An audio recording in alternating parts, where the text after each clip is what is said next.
ईद के एक और खुसूसी प्रोग्राम में आपको खुशामदीद कहते हैं। मैं असदुल्ला खान हूँ। ये मीठी ईद है और ये भीगी ईद भी है। बारिश हो रही है और मैं आज़ाद कश्मीर के एक दूर दराज इलाके में अगले मोर्चों में मौजूद हूँ और आज का दिन मैं खुसूसी तौर पर पाक फ़ौज के जवानों के साथ मनाने के लिए आया हूँ। ईद मनाने के लिए, ये देखने के लिए कि यहाँ पर जो पाक फ़ौज के जवान हैं वो अपनी ईद कैसे मना रहे हैं। वो अपनी ईद की खुशियों को कुर्बान करके अपनी फैमिली से दूर हमारी खातिर, हमारे वतन की खातिर, इसकी हिफाजत के लिए यहाँ पर ईद मना रहे हैं। बहुत सारी कहानियाँ हैं यहाँ पर लोगों के पास, यहाँ के रहने वालों के पास भी, और बहुत सी कहानियाँ हैं यहाँ पर ड्यूटी देने वाले जवानों के पास भी, क्योंकि अभी चंद महीने पहले ही एक मार्का हक दरपेश था और यहाँ पर जिस जज्बे के साथ ये जंग लड़ी गई, जिस तरह से गोले बरसाए जा रहे थे, जिस तरह से दुश्मन की चौकियों पर जवाबी हमला किया गया, जिस तरह से उनके दांत खट्टे किए गए, जिस तरह से उनको बताया गया कि तुमने जिस कौम को ललकारा है इसको इस तरह से ललकारा नहीं जा सकता, और दुश्मन के दांत खट्टे करते हुए उन्हें यह पैगाम दिया कि आइंदा सोच समझ के हमला करना। तो आज़ाद कश्मीर के एक दूर दराज इलाके में अगली मोर्चों पर जाकर आज मैं इन्हीं जवानों के तासुरात आपको दिखाऊंगा और साथ साथ आपको हम ये खूबसूरत इलाका, इसके मनाजिर भी दिखाते जाएंगे। बारिश हो रही है, बादल नीचे उतर आए हैं इन वादियों तक जो दुनिया भर में अपनी मिसाल आप हैं। इसकी खूबसूरती बेमिसाल है। तो यही सब कुछ हम आपको आज के प्रोग्राम में दिखाने जा रहे हैं, जज्बा दिखाने जा रहे हैं, इलाका दिखाने जा रहे हैं। और हाँ, यकीनन ईद का एक बड़ा खाना होता है जो पाक फ़ौज की एक रिवायत भी है और हर यूनिट में हमें ये बड़ा खाना, इसके बारे में बहुत सुना है। तो आज दिखाते हैं कि ये बड़ा खाना क्या होता है और इसकी वजह क्या होती है। तो आज के प्रोग्राम में आज आप मेरे साथ रहिए। तो यही चढ़ाइयाँ चढ़ के हम आपको अगले मोर्चों पे ले जाएंगे। ये दुश्वार गुजार रास्ते पहाड़ों पर तो ऐसे ही होता है और यहीं से ज़ाहिर है हमारे जवान रोज़ जाते हैं, रसद भी लेके जाते हैं, अपना सामान लेके जाते हैं, अपना एमुनेशन लेके जाते हैं और चौकियों पर जाके फिर अपनी सरहद की हिफाजत करते हैं, लाइन ऑफ कंट्रोल पर ड्यूटियाँ देते हैं। तो ऐसे ही रास्ते हैं, कई चढ़ाइयाँ ज़्यादा हैं, कई चढ़ाइयाँ कम हैं, लेकिन पहाड़ी इलाकों में हम देखते हैं कि दूर दराज जहाँ पर आबादी भी है नीचे, और इन लोगों की ज़िंदगी भी जब जंग होती है, जब एक कभी भी मार्का हक दरपेश होता है, तो ये भी अपनी बड़ी बहादुरी का मुजाहरा करते हैं। पाक फ़ौज के साथ पूरे जज्बे के साथ खड़े होते हैं, उनके पुश्त पे खड़े होते हैं, उनको सपोर्ट करते हैं, क्योंकि वो जानते हैं कि पाक फ़ौज के जवान उनकी हिफाजत के लिए यहाँ पर खड़े हुए हैं, कुर्बानियाँ दे रहे हैं, लड़ाई लड़ रहे हैं और दुश्मन की आंखों में आंखें डाल कर खड़े हैं। मेरे साथ लेफ्टिनेंट नसीम मौजूद हैं और यहाँ पर ड्यूटी दे रहे हैं ईद के दिन। इनसे ज़रा बातचीत करते हैं वेदर के चैलेंजेस के बारे में भी और दुश्मन के चैलेंजेस के बारे में भी, और ओवरऑल ज़रा क्या चल रहा है ईद के मौके पर। आपको सबसे पहले तो नसीम साहब ईद मुबारक। खैर मुबारक भाई, आपको भी। कैसी गुजर रही है ईद? अल्हम्दुलिल्लाह अच्छी गुजर रही है। तो ईद पे इस तरह का मौसम चैलेंजिंग है या मज़ेदार है? ऑब्वियसली हम एक ड्राई एरिया में बड़े हुए कोयटा में, तो उधर जो ईद होता है मोस्टली गर्म ही होता है। हाँ। तो this is very new thing for us. हाँ। तो ईद अल्हम्दुलिल्लाह अच्छा गुजर रहा है। कोयटा से हैं आप बेसिकली। तो वेदर के चैलेंजेस क्या हैं इस इलाके में? वेदर के चैलेंजेस इधर जो होते हैं वो from the start of October till the April of next year. हाँ। तो इधर एक्सट्रीम स्नोफॉल्स होती है। हाँ। रूट्स क्लोज होते हैं, किसी ओपन होती है। हाँ। तो एडमिनिस्ट्रेशन के साथ, तो जब यहाँ बर्फबारी से रास्ते बंद हो जाते हैं तो रसद सामान कैसे आता ऊपर? दरअसल में बात ऐसी है कि बर्फबारी होने से पहले हम लगाते हैं एक चीज़ होती है, उसका नाम है स्नो रूट। अच्छा। स्नो रूट रस्से हम लगाते हैं ताकि हम फिर बाद में वेदर को बीट कर सके, बर्फ को बीट कर सके और हम उस रस्ते का इस्तेमाल करके ऊपर चढ़ सके। अच्छा, तो यहाँ रस्से लगा देते हैं और रस्से को खींच के उसके इस्तेमाल से उससे ऊपर आते हैं। हाँ। अपना खाना पीना सारा सामान ऊपर लेकर आते हैं। बिल्कुल। तो यानी दुश्मन का चैलेंज अलग है और वेदर का चैलेंज अलग है यहाँ पे। ऑब्वियसली। अच्छा, तो अभी तो गर्मियाँ शुरू हो गई हैं, इसके बावजूद ये स्नोफॉल हो रही है, तो सर्दियों में तो बहुत सख्त मौसम होता होगा। सर्दियों में सख्त मौसम तो होता है ऑब्वियसली, मगर उसके लिए कैटर फोर करने के लिए हमारे पास अंगेटियाँ हमारे जवानों के पास, हमारे पास थोड़ी मतलब हीटिंग इक्विपमेंट्स है, हाँ। उसके अलावा हमारे पास थर्मल्स है। हाँ तो अल्हम्दुलिल्लाह we have been trained for this environment. अच्छा, माशाल्लाह। इंशाल्लाह सस्टेन कर लेंगे। यही तो आपकी ट्रेनिंग है जो आपको बाकी अफवाज से मुमताज़ बनाती है। आपकी अब यानी पाक फ़ौज की ये स्पेशलिटी है ना कि आपकी ट्रेनिंग, आप कहते हैं मैदान यानी आप एक्सरसाइज के दौरान अपना पसीना बहा लें ताकि आपको जो जंग के दौरान है अपना खून ना बहाना पड़े। तो ये तो जाहिर है आपका मोटो है। लेकिन ये मुझे बताइए कि मार्का हक में आप थे यहाँ? बिल्कुल था मैं। अच्छा, तो ये तो क्या मंजर था? मंजर यही था कि हैवी फायर आया शुरू में वहाँ से? बिल्कुल, मंजर यही था कि दुश्मन ने फायर इनिशिएट किया था। हाँ। तो फिर हमने उनका जवाब भी दे दिया। हाँ। तो सुना है अभी मुझे कुछ शहरी बता रहे थे कि अपनी जो चौकियाँ हैं वो छोड़ के भाग गए और सफ़ेद झंडे लहरा दिए वहाँ। बिल्कुल, इस सेक्टर में यही हुआ था। अच्छा। तो उधर कुछ जगहों पे आग भी लगी थी। हाँ। तो द एनिमी बेसिकली सरेंडर्ड। हाँ। सो अल्हम्दुलिल्लाह वी गॉट विक्टोरियस। चलिए सर, आपको बहुत बहुत ईद मुबारक। Thank you so much. आप ईद मना रहे हैं और अपनी ड्यूटी भी सर अंजाम दे रहे Thank you so हैं। much. खुश रहिए। Thank you so much. मेरे साथ कुछ और जवान यहाँ पर मौजूद हैं जो इस वक्त ईद के दिन अपनी ड्यूटी पर हैं। पीछे आपको लाइन ऑफ कंट्रोल का इलाका नज़र आ रहा है। यहाँ से कुछ ही फासले पर लाइन ऑफ कंट्रोल है और ये हमारे जो जवान हैं चाक चौबंद दुश्मन की हरकत पर नज़र रखे हुए हैं और किसी भी सूरत हाल से, क्योंकि इनको मालूम है कि दुश्मन इनका मकार है, किसी भी वक्त जारियत शुरू कर सकता है, बिला इश्ताल फायरिंग शुरू कर सकता है और उसका जवाब देने के लिए हमारे जवान जो हैं वो हमा वक्त तैयार रहते हैं। चाहे बारिश हो, आंधी हो, तूफ़ान हो, बर्फ़बारी हो, जैसे इस वक्त बर्फ़बारी हो रही है, तो बर्फ़बारी में भी ये जवान जो हैं वो मुस्तैद खड़े हैं। तो आप ड्यूटी दे रहे हैं ईद के दिन।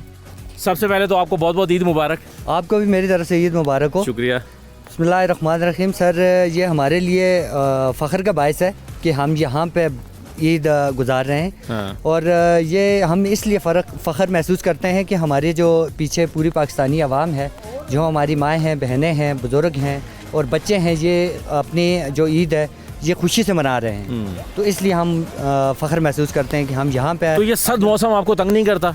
ये सर्द मौसम है, ये तो मौसम तो सर्द है, हालांकि अभी तो सर्दी गुजर गई है ना, सर्दियाँ तो ख़त्म हो चुकी हैं, तो अभी तो गर्मियाँ आ गई हैं। तो गर्मी में इतनी ठंड है तो मैं ये सोच रहा हूँ कि सर्दियों में यहाँ कितनी ठंड होती होगी।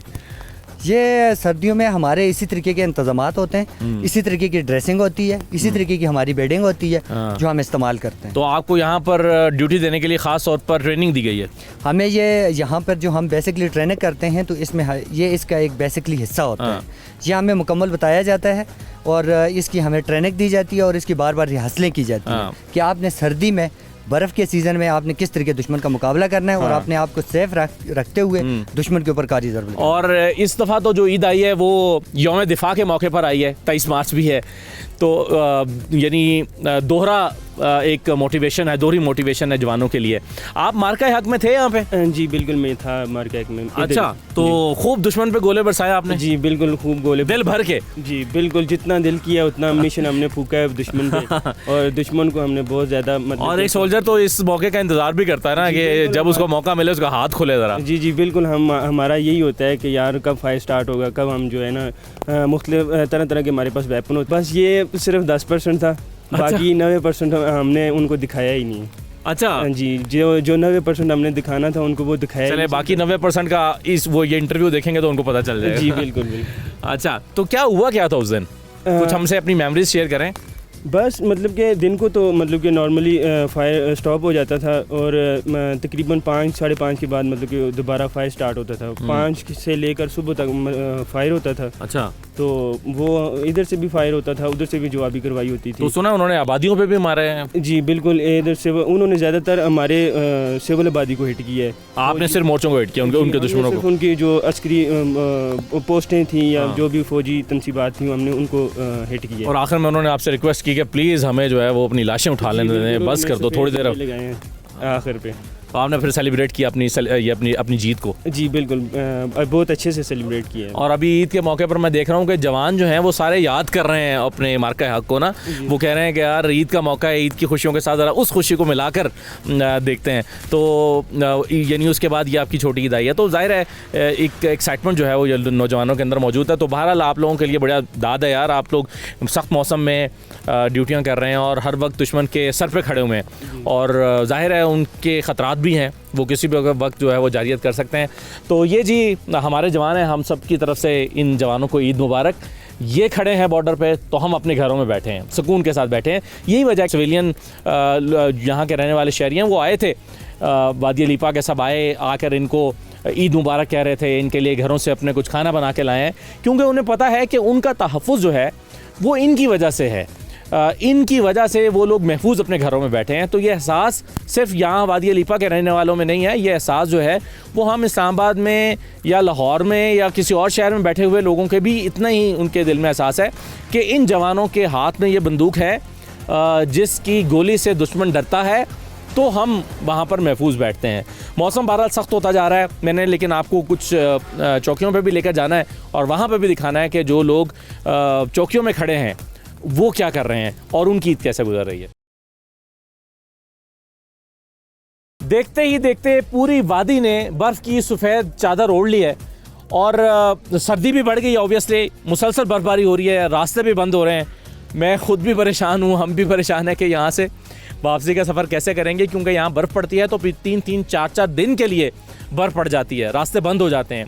और ज़ाहिर है जो यहाँ पर हमारे जवान ड्यूटी दे रहे हैं वो तो मुसलसल मौजूद रहते हैं, और न सिर्फ मौजूद रहते हैं बल्कि अपनी जो रूटीन की सरगर्मियाँ हैं वो भी जारी रखते हैं। यानी अगर पेट्रोलिंग का काम है तो पेट्रोलिंग भी करनी है, रात की पेट्रोलिंग है तो पेट्रोलिंग भी करनी है, बर्फ़बारी है तो भी करनी है। अभी एक अफसर बता रहे थे कि हम रस्सियाँ बांध लेते हैं, फिर उस रस्सियों की मदद से हम ऊपर नीचे जाते हैं, तो मुश्किलात और बढ़ जाती हैं इस तरह के मौसम में। मेरे साथ कुछ और जवान खड़े हैं। दिलावर साहब आप कहाँ से हैं? मैं सर गुजरात से हूँ सर। गुजरात से हैं, तो ईद आप यहाँ मना रहे हैं, आज गए नहीं है इस दफ़ा? नहीं अल्हम्दुलिल्लाह सर, लेकिन हम यहाँ पे ईद मना के अपने आप को खुशी महसूस कर रहे हैं और अल्हम्दुलिल्लाह हम अपने फैमिली को अकेला नहीं समझ रहे हैं। ये हमारी फैमिली, ये हमारा घर, ये हमारी जो है सरजमीन, ये हमारी घर की हैसियत रखती है, और बल्कि घर से भी ज़्यादा अहमियत और फ़ोकियत इस ड्यूटी की और इस सरजमीन की हिफाजत करने में है सर। माशाल्लाह। तो फैमिली से बात हो गई मगर ईद जी सर अल्हम्दुलिल्लाह होगी सर। अच्छा जी सर। तो कहा नहीं उन्होंने कि भाई आ जाते तो अच्छा था? नहीं सर, वो खुशी से जो है ना, उन्हें भी अंदाजा तो है आपकी ड्यूटी की मुश्किलात का, कई ईदें आपने बाहर गुजारी होंगी वैसे। वो खुशी भी महसूस कर रहे हैं और हमारे लिए और हमारी सरजमीन के लिए और मुसल्लह अफवाज के लिए दुआएं कर रहे हैं अल्हम्दुलिल्लाह। अच्छा माशाल्लाह। तो आपने इससे पहले भी कई ईदें ऐसी होंगी जो आपने अपनी ड्यूटी पे गुजारी होंगी, कई मरतबा घर भी जाते होंगे ईद पे? अल्हम्दुलिल्लाह सर, मैंने तकरीबन जो है ना वो 90% ईदें जो है ना अपनी सर्विस की वो पाकिस्तान आर्मी की में ही गुजारी हैं सर, और अपनी ड्यूटी प्लेस पे गुजारी हैं माशाल्लाह। ये बताएं, आप पेट्रोलिंग वगैरह भी करते हैं, रात में भी करते हैं, तो जब बर्फ़ पड़ जाती है फिर क्या करते हैं? बर्फ़ में हम जो है ना वो फॉलो करते हैं, अपने आप को वो बांध लेते हैं। एक वो जो है ना हमारी स्नो की रोप होती है उसके साथ, और एक चेन के सिलसिले से आगे एक गाइड होता है, वो फिर स्नो को हम देखते जाते हैं ताकि स्नो प्रोन एरिया भी होता है उसको भी मद्देनज़र रखते हुए, स्लिपरी एरिया होता है उसको भी मद्देनज़र रखते हुए, और लाइटनिंग को भी मद्देनज़र रखते हुए हमने एक अपने ट्रैक वो बीट करते हैं, उसके ऊपर जाके अपने एक मखसूस हदफ के ऊपर जाते हैं और वो पेट्रोल करके फिर वापस। मगर आपने काम अपना ज़रूर करना होता है? बिल्कुल, हर सूरत में। ऐसा नहीं है कि बर्फ़ पड़ी तो आज घर में बैठे रहे, कहीं मतलब नहीं सर, कमरे में बैठ गए? हम घर में बैठने के लिए नहीं है, ये इसकी जो है ना हिफाजत करने के लिए, अपनी सरजमीन की और अपने लाइन ऑफ कंट्रोल के दिफा करने के लिए यहाँ पे खड़े हैं। अच्छा माशाल्लाह भाई, आपका जज्बा देख के मेरे अंदर एक जज्बा पैदा हो रहा है। हालांकि मुझे बड़ी सर्दी लग रही थी अभी, लेकिन आपका जज्बा देख के मेरे अंदर एक जज्बा पैदा हो रहा है। तो वहीद साहब, आप कहाँ से हैं? सर मैं कश्मीर से हूँ, डिस्ट्रिक्ट हवेली से हूँ। अच्छा। और मैं सबसे पहले आपको ईद मुबारक पेश करता हूँ। बहुत शुक्रिया, आपको भी ईद मुबारक। खैर मुबारक, क्योंकि आप हमारे साथ इधर आपने बच्चों को छोड़ के, अपने बहन भाइयों को छोड़ के हमारे साथ पोस्टों पे ईद मनाने आए। बहुत शुक्रिया। क्योंकि हमने सोचा कि हम भी तो देखें ना कि आप ईद कैसे मनाते हैं। बिल्कुल, हम सर ईद बहुत अच्छी तरीके से मनाते हैं। हमारा जो है ये एक ड्यूटी है, अगर हम घर नहीं जाते तो हमारी ये घर से ज़्यादा और बेहतर तरीके से इधर ईद अच्छी गुजरती है। हाँ, मतलब यहाँ पे आपको आपके दोस्त आप सारे एहसास नहीं होने देते कि आप घर से दूर हैं। यहाँ पे खाना भी बनता है, यहाँ पर फिर ईद के दिन ख़ास तौर पर कोई मीठा भी बनता है। जी जी बिल्कुल, तमाम सहूलियात इधर मैसर हैं, खाना भी बनता है, मीठा भी बनता है। और इधर हमारी जो ईद होती है वो महसूस नहीं होती है कि हम घर में या इधर ड्यूटी कर रहे हैं। ये बताएं कि आप मार्का हक पे थे यहाँ? जी जी, मार्का हक। कुछ यादें अपनी शेयर करें ना हमारे साथ, क्या हुआ था? मार्का हक में जो मकार हमारा दुश्मन था उसने इधर ही से शूट किया था, फायर किया था पहला, और उसको ऐसा जवाब मिला कि उसने उसको मुंह की खानी पड़ी। क्या नाम है आपका? मलिक अमजद। मलिक साहब, कहाँ रहते हैं आप? मैं कैसर कोट में रहता हूँ। अच्छा, तो किस सिलसिले में आए हैं यहाँ? यहाँ पाक आर्मी के साथ ईद मनाने आए और अपने जवानों की हौसला अफजाई करने आए हैं। तो इस सिलसिले में उनके लिए कुछ खाना वगैरह भी लाए हैं, कुछ मिठाइयाँ लाए हैं। अच्छा। क्योंकि आज ईद का दिन है। जो मुझे लग रहा है कि सारे मार्का हक की सेलिब्रेशन कर रहे हैं आज। मार्का हक की सेलिब्रेशन भी है। तो ये ईद का त्यौहार है, वो इसलिए इनके साथ जो अपने बीवी बच्चों को घर से छोड़ के आए हैं उनके साथ हम ईद मनाने फ्रंट लाइन पे आए हैं। ये ज़ीरो लाइन है, इसे लीपा सेक्टर सबसे ख़तरनाक सेक्टर है। इस पे मई में जो जारियत इंडिया ने की थी और उसको वो दोहराने की कोशिश ना करें। इसके बाद उसको 4 गुना ज़्यादा इसका नुकसान उठाना पड़ेगा। हम पहले से सबक सीख लिया मेरा ख्याल है, उन्होंने मजीद वो नहीं करेंगे। वैसा बहुत शुक्रिया। लें जी, एक छोटा सा ब्रेक लेते हैं, ब्रेक के बाद वापस आते हैं तो ज़रा जवानों से भी बात करते हैं, ऑफिसर से भी बात करते हैं जो यहाँ पर ईद के दिन अपनी ड्यूटीज़ दे रहे हैं, ज़रा उनसे बातचीत करते हैं और एक छोटे से ब्रेक के बाद वापस आ रहे हैं।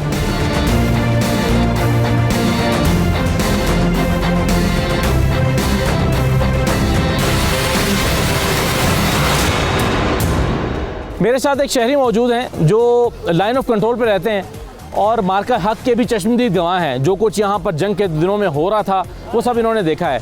आपका नाम क्या है जी? जी, मेरा नाम मोहम्मद अनवर अवान है जी। मैं वादी लीपा का यहाँ का वासी हूँ, यहाँ ही रहता हूँ। तो मार्का हक के हवाले से अल्लाह के फजल करम से हमारी पाक आर्मी ने मैं समझता हूँ कि अल्लाह की मदद थी और मैं समझता हूँ कि हमारा जो अवाम फ़ौज और मोहब्बत का जो आगाश पैदा हुआ उसका अमर यह हुआ कि मेरी आंखों के सामने इंडिया के हिंदू बनिए अपनी पोस्टें छोड़कर चले गए थे और उन्होंने जब हमारा मार्का हक शुरू हुआ तो वो उन्होंने सफ़ेद झंडे गाड़े। यहाँ पे भी सफ़ेद झंडे लगा दिए थे सारे, सफ़ेद झंडे उन्होंने लगाए और पोस्टें छोड़ के चले गए थे, छोड़िए उन्होंने। तो अल्लाह के फजल करम से हमारे जो लीपा गार्ड्स है, लीपा गार्ड्स ने 2 ब्रिगेड उनके यहाँ पे ख़त्म किए हैं अल्लाह के फजल करम से। उनकी बहुत बड़ी कैजुअल्टी हुई यहाँ पे। तो सबसे पहले फायरिंग स्टार्ट ही यहाँ से हुई। ये जो आप यहाँ खड़े हैं ये कैनी रही से, ये कर्नल हक नवाज कैनी साहब की ये जगह है शहादत की, यहीं से शुरू हुआ मार्का हक। तो मैं समझता हूँ अल्लाह तो शुरू में उन्होंने बहुत फायर किया वहाँ से, यानी आगाज़ तो ज़ाहिर है उन्होंने किया था, बहुत फायर किया जी उन्होंने। ये मुजफ्फराबाद तक उन्होंने टल्ली शेलिंग की, यहाँ वादी में शेलिंग की। तो अल्लाह के फजल करम से हमारी शहादतें बहुत कम हुई, तो लिहाजा उनके मर्दार बहुत हुए, मरे बहुत वो। अच्छा, हम तो मरते हैं तो हम तो शहादत हमें अल्लाह देता है ना। हाँ, तो आज अब ईद का दिन है, आप अपने जवानों से यहाँ ईद मिलने आए हैं? अल्हम्दुलिल्लाह जी, हम फौज के साथ ही होते हैं, इन्हीं के साथ हमारा जीना मरना है और हमें अपनी फौज पे फख्र है। अल्लाह के फजल करम से मार्का हक में हम जीते। इंशाल्लाह अब भी मोदी कभी भी मिस एडवेंचर करने की कोशिश करेगा तो हम अवाम और फौज मिलकर इंशाल्लाह उसका आगे से ज़्यादा घुस के हम मारेंगे।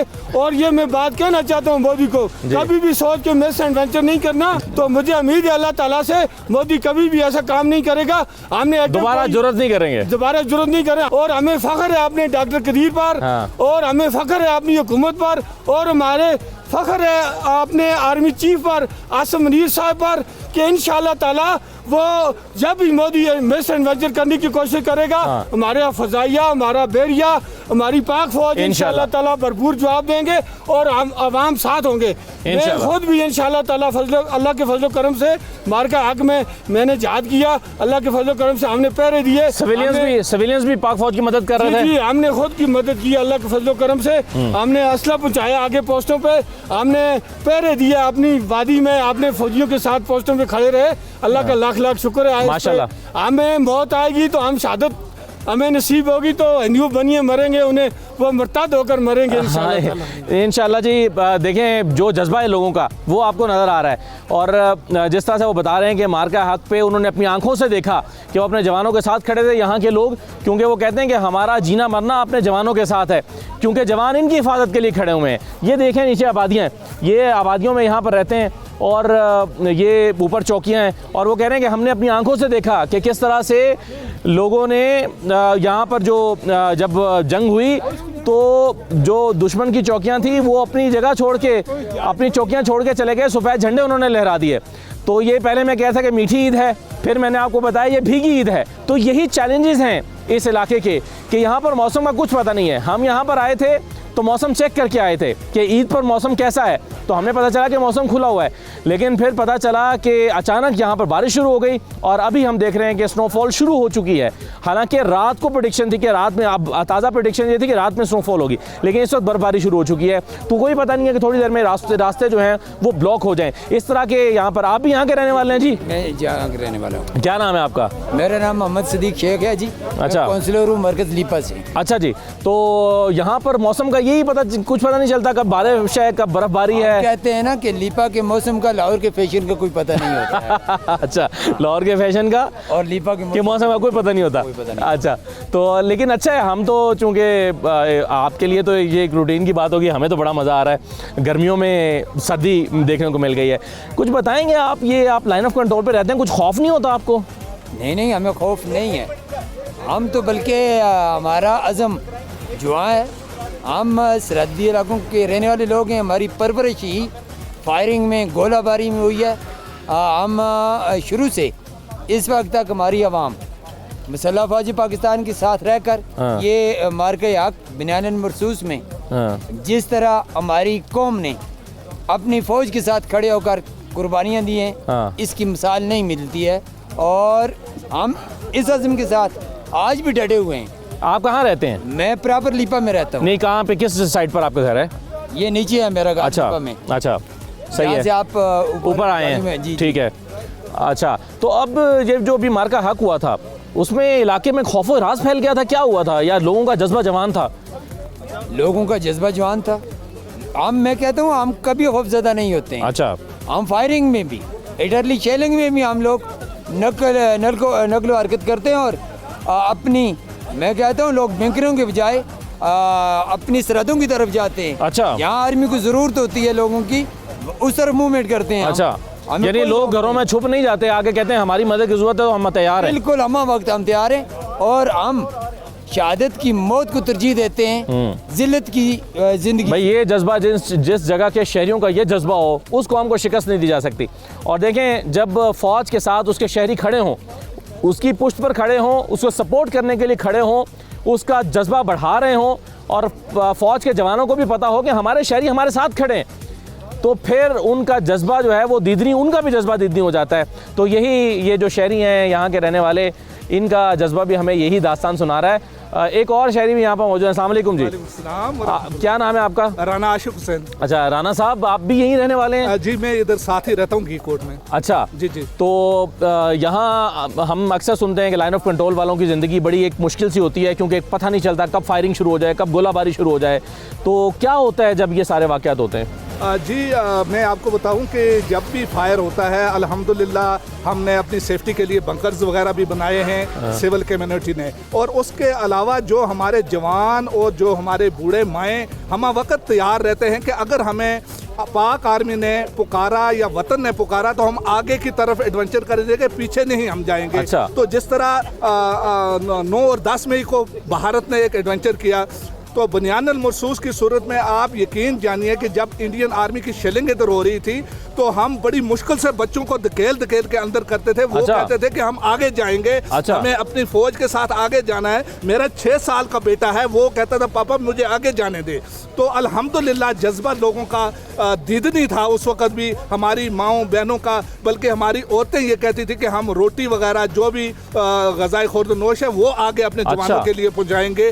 तो जज्बा बहुत उस वक़्त, यानी हर शहरी, हर बच्चा, हर औरत जंग लड़ रही थी। बिल्कुल। उस वक्त ये था कि जी इंडिया ने अचानक एक तारीकी में पाकिस्तान को जो उस पर हमला बोला, तो पाकिस्तान ने दिन दिहाड़े उसको तारे दिखाए। तो अल्हम्दुलिल्लाह सुना है उन्होंने यहाँ पर सफ़ेद झंडे लहरा दिया। बिल्कुल, उन्होंने, जब मैं खुद मीडिया पे उस वक्त कवरेज कर रहा था तो उस वक्त उन्होंने सफ़ेद झंडे लगाए कि बस करें, अभी हमारी बस होगी, हमारी लाशें मजीद ना मारें, लाशें उठाने दें। और अल्हम्दुलिल्लाह उनके, क्योंकि मैं खुद कवरेज कर रहा था, तो उनसे फिर कहना चाहिए था ना, वो जो हम पंजाबी में कहते हैं कि फिर पंगा क्यों लिया? पंगा तो लिया सी, मगर पंगा बड़ा महंगा पै गया। तो अल्हम्दुलिल्लाह वादी लीपा शहीदों और गाजियों की सरजमीन है। तो अब आपका क्या पैगाम है दुश्मन को, क्योंकि अब मुझे लग रहा है आपकी बातों से सुन के कि आप भी आधे फौजी हैं। मैं फौजी हूँ अल्हम्दुलिल्लाह। आपको वादी लीपा का बच्चा ही फौजी लगेगा।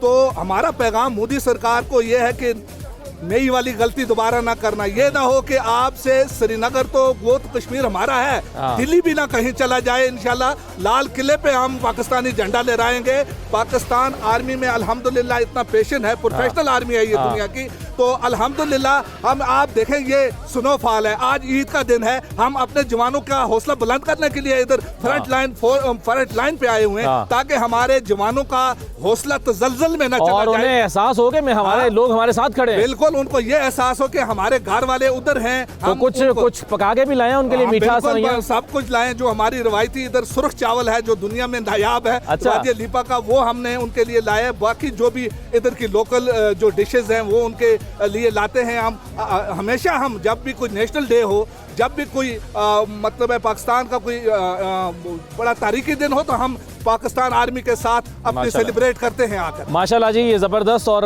देखें इस मौसम में भी ये सारे शहरी जो हैं अपने अपने घरों से अपनी छतरियां लेकर ऊपर आए हुए हैं चौकियों के पास। और हालांकि बर्फबारी हो रही है, स्नोफॉल स्टार्ट हो चुकी है, मौसम शदीद सर्द है, मेरे हाथ इस वक्त जम चुके हैं। तो सख्त मौसम में, सर्द मौसम में ये सारे लोग जो हैं ये यहाँ पर आए हैं अपने जवानों का हौसला बढ़ाने के लिए, उनके साथ ईद की खुशियाँ दोबारा करने के लिए, उन्हें एहसास दिलाने के लिए कि अगर आप अपने घर नहीं जा सके, अपनी फैमिली के पास नहीं जा सके, तो हम आपकी फैमिली हैं। इस जज्बे के तहत उनके लिए घरों से खाने बना के लाए हैं। तो आप देखें, अगर अपने शहरी जो हैं, अगर शहरी अपने जवानों के साथ इस तरह से खड़े हों तो उस कौम का, उस कौम के जवानों का जज्बा क्या होगा, उसके फौजियों का जज्बा क्या होगा। क्या उसे शिकस्त दी जा सकती है? नहीं दी जा सकती। यही वजह है कि हमारे जवान हमेशा इस कौम के एतमाद पर पूरा उतरे हैं। और अब बर्फबारी तेज़ होती जा रही है, हम कोशिश करते हैं कि अपने प्रोग्राम को जल्द से जल्द आगे की तरफ बढ़ाएं, मुकम्मल करें। मेरे साथ इस वक्त कमांडिंग ऑफिसर कर्नल हमजा मौजूद हैं।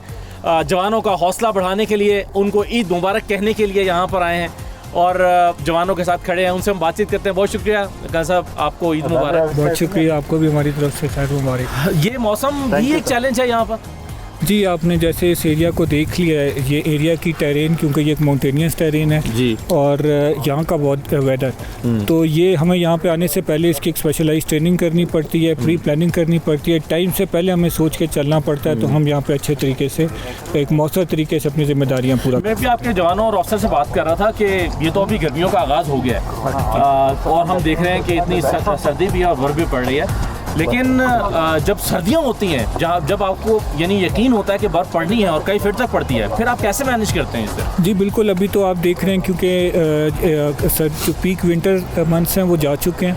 नवंबर, दिसंबर, जनवरी की अगर हम बात करें तो कई ऐसी जगह हमारे पास आगे ऐसी पोस्टें हैं जहाँ पे 8-8 फुट, इवन 12-12 फुट भी बर्फ़ पड़ती है जी।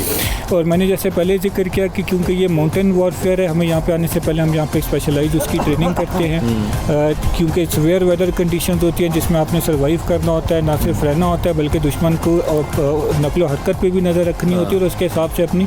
और एक और चीज़ कि हम यहाँ पे कंटिन्यूस परपेचुअल हमारी यहाँ पे ट्रेनिंग चलती रहती है तमाम पोस्टों के ऊपर, तो वो पूरी एक्टिविटी हमें करनी पड़ती है। उसके लिए हम बेहतर ट्रेंड होते हैं, आने से पहले हम अपनी ट्रेनिंग करते हैं और उसके हिसाब से फिर हम यहाँ पे चलते हैं। तो क्या ऐसा भी होता है कि अगर बर्फबारी ज़्यादा हो रही है तो जैसे इनकी पेट्रोलिंग है, नाइट पेट्रोलिंग है, उसमें आप कुछ इनको रिलीफ भी दे देते हैं कि चलें बर्फबारी ज़्यादा हो रही है, आप ना करें ये काम? नहीं, बिल्कुल।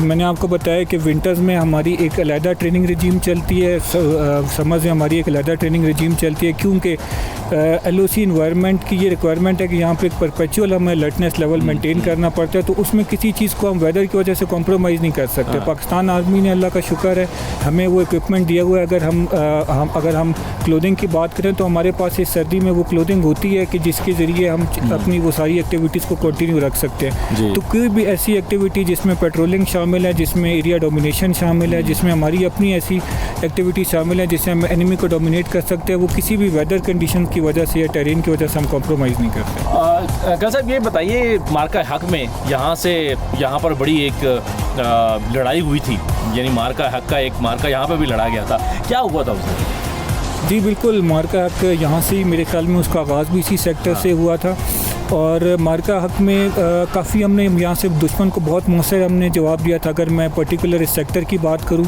तो हमने सेक्टर में दुश्मन की कई पोस्टों को हमने तबाह किया दुश्मन की कई ऐसी पोस्टें हैं जिसमें हमने उनको मजबूर किया कि वो सफ़ेद झंडा लहरा सकें। और ये सिर्फ ना सिर्फ हमने इसकी वीडियो फुटेज नेशनल मीडिया पे बल्कि इंटरनेशनल मीडिया पे भी हमने किया, जिसको एनिमी भी डिनाई नहीं कर सकता। तो बड़े हाई मोराल के साथ हमने इस जंग को लड़ा।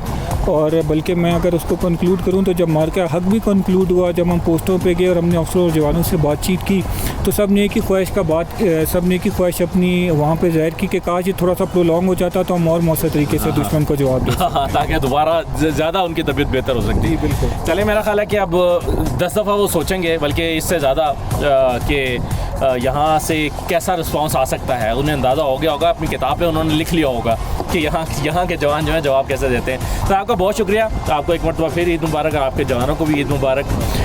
जी बहुत शुक्रिया। और जो आपने आखिरी बात की, बिल्कुल ऑपरेशन मार्का हक से हमने भी काफ़ी कुछ सीखा और we are now better prepared कि अगर दुश्मन को ऐसी जारियत दोबारा करता है तो इंशाल्लाह हम उसको पिछली दफ़ा से बेहतर जवाब दें। बहुत शुक्रिया, ईद मुबारक। ये खुसूसी प्रोग्राम हम आपके लिए पेश कर रहे हैं लीपा वैली से, जवानों के साथ मौजूद हैं। सख्त मौसम है, बर्फ़बारी हो रही है, ईद का दिन है, आप सबको ईद मुबारक। एक छोटा सा ब्रेक लेते हैं, ब्रेक के बाद वापस आते हैं तो देखते हैं कि इन जवानों के लिए कौन सा बड़ा खाना तैयार किया गया है। हमारे साथ रहिए।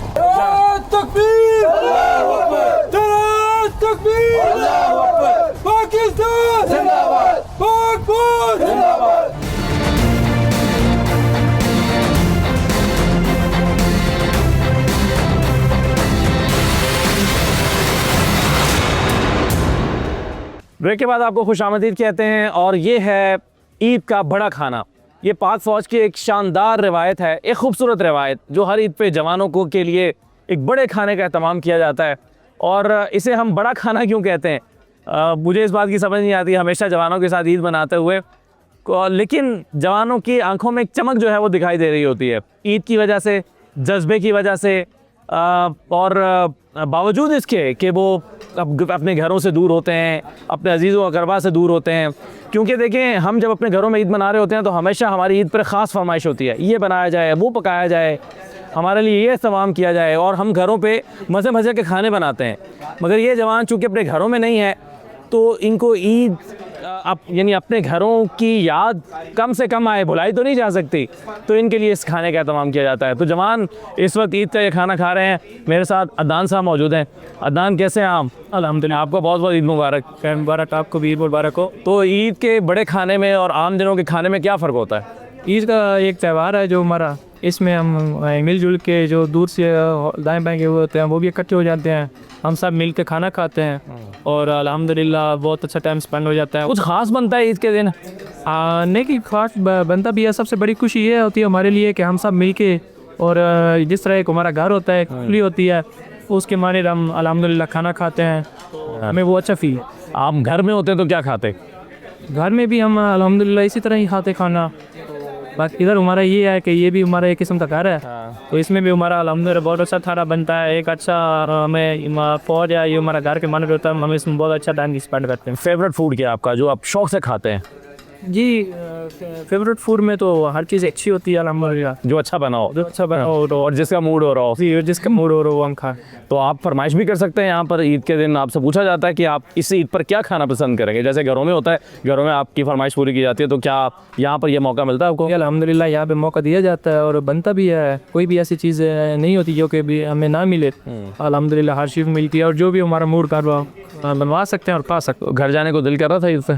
घर जाने को दिल तो करता है, लेकिन अल्हम्दुलिल्लाह हम इधर हैं ड्यूटी पे, तो अगर मैं इधर खड़ा हूँ तो मेरे घर वाले, मेरी फैमिली, बाकी मेरी अवाम पाकिस्तान पूरी, वो अल्हम्दुलिल्लाह सुकून से ईद मना रहे हैं। मुझे खुशी है कि मैं अपने मुल्क की हिफाजत कर रहा हूँ और उसकी सरहदों पे या लूसी पे कायम। बहुत शुक्रिया, आपको बहुत बहुत ईद मुबारक। अदनान, प्लीज़ जारी रखिए। कैप्टन फरहान आरिफ साहब मेरे साथ मौजूद हैं। जवानों के साथ ईद मना रहे हैं अगले मोर्चों पर और ईद के बड़े खाने में शरीक हैं। जवानों का मोराल भी बढ़ाते हैं, हमने इनको देखा दिन भर, और अब जवानों के साथ उनके खाने में भी शरीक हैं। ईद मुबारक फरहान साहब। मुबारक, पहले आपको भी बहुत बहुत ईद मुबारक। तो ये बताइए, ये बड़े खाने का क्या तस्वुर है? बेसिकली बड़ा खाना तो एक होता है क्योंकि हमारे ज़्यादातर जवान जैसे घरों में नहीं जा सकते, तो हम एक इधर गेट टुगेदर करते हैं ताकि जो हमारे जवान है उसको महसूस ना हो सके वो जो है ना घरों से दूर है। इसके अलावा हमने इनके लिए ट्राई करते हैं स्पेशल खाना बनाया जाए ताकि थोड़ा सा इनको घरों के जो दूरी का वो एहसास कम से था। तो कुछ ख़ास चीज़ें बनाई जाती हैं ईद पे? बस जो हमारे पास मेन्यू में होता है, जो हमें चीज़ें मिलती हैं उन्हीं में से बस उसको थोड़ा सा अच्छा कुक करके और अच्छा बनाया जाता है ताकि जवानों को घर का और फैमिली का एहसास कम से कम मिले। जवान ईद पे छुट्टी तो दायरा जाना चाहते हैं, तो किसी को छुट्टी मिल जाती है, किसी को नहीं मिलती है, तो कैसे आप ऐसा करते हैं कि किसको इस दफ़ा छुट्टी पे जाना चाहिए और किसको नहीं जाना चाहिए, ईद यहाँ पे मनानी चाहिए? बस ये तो मैं सबसे पहले कहूँगा कि लक को ही डिपेंड करता है कि किसका असल ड्यूरेशन उस टाइम पे आ जाए, इसकी तो हम छुट्टी भेज देते हैं। बाकी हमने इस चीज़ की कसम खाई है कि हमने इस मुल्क का दिफा करना है, इसके लिए जितनी भी ईदें कुर्बान करनी पड़े। और मैं ख्याल आपके जवान जिद भी नहीं करते होंगे कि ईद पे हमें ज़रूर कर भेजें? ऐसी कोई बात नहीं, कोई जवान जिसको हम कहते हैं कि हमारी मजबूरी है, जिस तरह ऐसा सिचुएशन आती है तो हमारे हाथ में भी हमारे जवान छुट्टी नहीं जा सके, तो हम इसीलिए इस चीज़ बेसिकली वो इसी चीज़ के लिए ट्रेंड हैं बेसिकली, क्योंकि उन्हें उनके रगों में दौड़ता है ये जो ड्यूटी है, जो फ़र्ज़ है। इसी तरह तो आप हमने जवानों को सारा दिन देखा, अपने मोर्चों पे मौजूद थे, ड्यूटी पे मौजूद थे। अदर दैन ये बड़ा खाना ईद के दिन और क्या इनके लिए आप मैनेज करते हैं? इसमें जो हम लोगों को थोड़ा सा फ्री काम किया जाता है कि आप थोड़ा सा जो नॉर्मल हमारी रूटीन ड्यूटी होती है उससे हट के थोड़ा सा इनको फ्री किया जाता है, ये आपस में मिलते हैं, खाना शाना खाते हैं। उसके अलावा थोड़ा सा हम इनको रिलैक्सेशन देते हैं और शाम को कोई हम इनको टीवी शीवी पे कोई मूवी शूवी इस तरह की चीज़ भी दिखाते हैं ताकि चलो थोड़ा सा इनका मोराल जो है ना वो डाउन ना हो। मार्का हक के बाद कोई रूटीन में ख़ास फ़र्क आया है?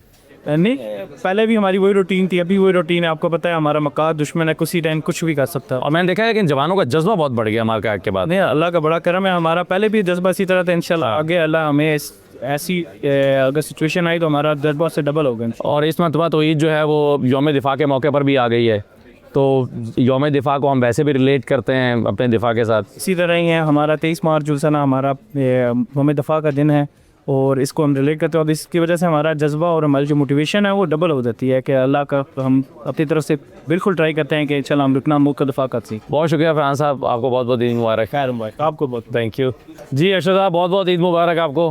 खैर मुबारक। क्या खा रहे हैं आज ख़ास? बस आज हमने बनाए हुए चिकू वगैरह, चावल हैं, रोस्ट वगैरह रहा है, चनास्टर वगैरह बना हुआ है। कौन सा ऐसा मेन्यू है जिसका आपका रोज़ दिल करता है कि यार आज ये होनी चाहिए? यहाँ पर सबसे मज़े का क्या बनता है?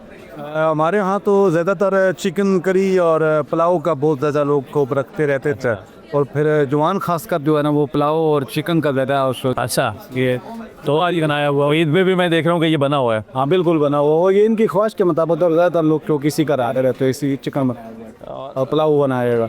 कस्टर्ड का बहुत शौक रखते हैं और आप देख ही रहे होंगे यहाँ पे कस्टर्ड जो बना हुआ। तो ईद पर जवानों से पूछ भी लिया जाता है कि हाँ भाई जवानों क्या मूड है सफ़ा? ज़्यादातर जवानों से पूछ ही के किया होता है, और फिर उसमें ये होता है कि हमें भी पता होता है एज मान लो कि हमारे जवान की कौन सी चीज़ और कौन सी डिश को ज़्यादा पसंद कर दे, उस वाले से फिर उनकी राय को शामिल करके हम माशाल्लाह ये डिश बनाते हैं। ईद पे अगर आप घर होते तो क्या खा रहे होते? अल्लाह का शुक्र है घर भी बहुत अच्छे अच्छे खाने होते हैं और बहुत लजीज किस्म के खाने होते हैं, लेकिन यह है कि उससे भी माशाल्लाह ज़्यादा हमने यहाँ पे इतना कुछ किया। और किस इलाके से ताल्लुक़ है आपका? मैं आज़ाद कश्मीर से, ज़िला रावलाकोट से ताल्लुक़ है मेरा, तस्वीर आगासपुर से हूँ। तो घर कब जाना है अब? बस ईद के बाद इंशाल्लाह फिर बढ़ पड़ेगा, 2-4 दिन के बाद फिर इंशाल्लाह ज़रूर जाएंगे। हमारे साथी जब वापस आएंगे तो फिर हम वो आएंगे, तो फिर उसके बाद हम बात हुई घर पे ईद पे? हाँ जी इंशाल्लाह ईद पड़ी है, और ईद के बाद अपने वालिद साहब से बात हुई, और उसके बाद अपने बेटू से बात हुई, अपने बहनों से भाइयों से बात हुई, और बड़ा दिल नहीं मगर बेगम साहबा से बात नहीं? हाँ बेगम साहब तो आप शर्मा रहे हैं, आप बेगम का नहीं बता रहे, सबसे बात हुई। बेगम तो सबसे पहले की होगी आपने? बिल्कुल बात हुई है। तो क्या कहा बेगम साहबा ने कि घर क्यों नहीं आया आप ईद पे? बस बेसिकली उनको तो हमने पहले से बताया हुआ था ईद आने से भी पहले कि मैं इस दफ़ा ईद पे नहीं आ सकूँगा, तो हमारे दूसरे साथी जाएंगे। तो ये था कि ईद की वैसे इतनी ड्यूटी में उन्हें भी आदत हो गई होगी, बहुत सारी ईदें आपकी घर से बाहर गुजरी होंगी। हाँ माशाल्लाह बहुत सारी गुजरी हैं, और कहीं घर भी गुजरी हैं और कहीं यहाँ पे भी गुजरी, बस इंतज़ार ही में थे। लेकिन ये था कि ईद के फौरी बाद फिर उनसे बात करना ज़रूरी थी, क्योंकि वहाँ से भी गालें आनी थी। हमने बातचीत की, माशाल्लाह सारी ठीक हैं, अल्लाह पे शुक्र है। हम भी ये फ़ख्र महसूस करते हैं, हम इस एलओसी के ऊपर अपनी जान का नज़राना पेश करते हुए इस मुल्क की खातर हम इंशाल्लाह खुशी के साथ, बहादुरी के साथ और इस सज़म के साथ कि हम मुल्क के दुखा के लिए यहाँ पे खड़े और हौसले बुलंद रखते हुए हम यहाँ पे अच्छी तरीके से ईद गुजार रहे। तो रमज़ान कैसा गुजरा आपका यहाँ पे? शुक्र अल्लाह का बहुत अच्छा गुजरा। इस लिबास के अंदर आपको पता है सर्दी भी थोड़ी थी और उस सर्दी में ठंडे ठंडे माशा जहाँ पर आपकी ड्यूटी है यहाँ पर तो अच्छी खासी सर्दी है। हाँ माशाल्लाह बड़ी सर्दी थी, लेकिन ठंडे रोज़े गुजरे हैं। ठंडे रोज़े गुजरे, अल्लाह के शुक्र है, बहुत ज़बरदस्त रुके। तो आप अपने रोज़े में बाद दफ़ा ड्यूटी टफ भी होती है, सारा दिन आपको अपने मोर्चों में भी गुजारने पड़ते हैं, थोड़ा मुश्किल होता है? थोड़ा मुश्किल होता है, लेकिन ज़्यादातर यहाँ पे रहने की वजह से फिर वो चीज़ें इतनी मुश्किल नजर नहीं। ट्रेनिंग का हिस्सा आपकी? हाँ, वो इसलिए कि यहाँ पे ये सारी चीज़ें सीख के आए होते हैं हमें, और फिर इधर से रहने के बावजूद भी इतना महसूस नहीं होता कि ये मुश्किल है भी है या नहीं, रूटीन बन जाती है और उस वजह से बड़ा अच्छा कर है। बहुत शुक्रिया आयशा साहब, आपको बहुत बहुत ईद मुबारक। थैंक यू सर, बहुत शुक्रिया सर।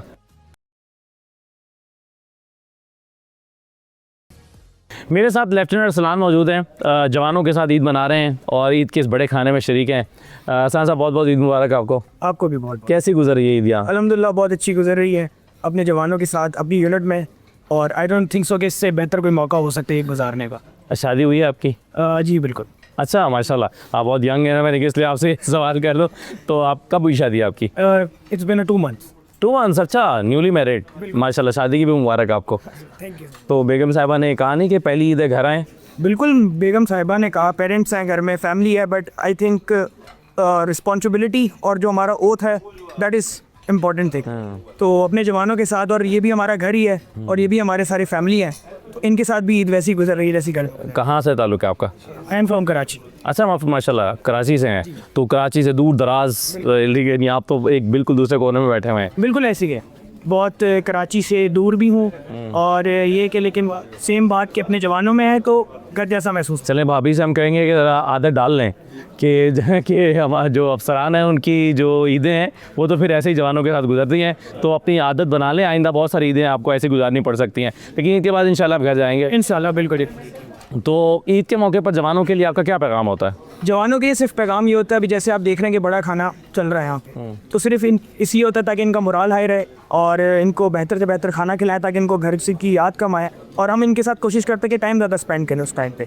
अपनी ड्यूटीज़ और सारी चीज़ें रेगुलर वैसे चलती रहती हैं, बट हम ट्राई करते हैं कि इनको ज़्यादा अच्छा खाना खिलाया जाए उस दिन पे बेहतर, और वैसे ही इनके साथ ईद मनाई जाए। बहुत शुक्रिया हसन साहब, थैंक यू। ये जनाब बड़ा खाना है, जवान हैं, ईद बना रहे हैं अगले मोर्चों पर अपने वतन की हिफाजत के लिए, मेरी हिफाजत के लिए, आपकी हिफाजत के लिए, हमारे बच्चों की हिफाजत के लिए, क्योंकि हमें ये एहसास दिलाते हैं कि अगर ये मोर्चों पे खड़े हुए हैं, अगर ये दुश्मन की आंखों में आंखें डालकर उन्हें ललकार रहे हैं, हमारे लिए कर रहे हैं, और इनकी वजह से हम खुद को महफूज तस्वुर करते हैं। इस्लामाबाद में बैठ के, लाहौर में बैठ के, कराची में बैठ के, बड़े बड़े शहरों में बैठ के हमें शायद ये एहसास नहीं होता कि ये जवान हमारे लिए क्या कुर्बान कर रहे हैं, ये ईद के कीमती लम्हात कुर्बान कर रहे हैं। क्योंकि आप जहाँ भी होते हैं ईद अपनों के साथ मनाने के लिए फ़ौरन पहुँचते हैं। आपकी कोशिश होती है कि अपने काम, अपना कारोबार, अपनी जॉब, सब कुछ छोड़ के घर पहुँचें और ईद के दिन अपनों के साथ रहें, लेकिन ये जवान इनकी ड्यूटी में शामिल है कि ये ईद पर अपने मोर्चे में होते हैं, अपने फ़र्ज़ को निभा रहे होते हैं और यहीं पर ईद बना रहे होते हैं। आप सबको एक मरतबा फिर ईद मुबारक, इजाज़त दीजिए, अल्लाह हाफ़िज़।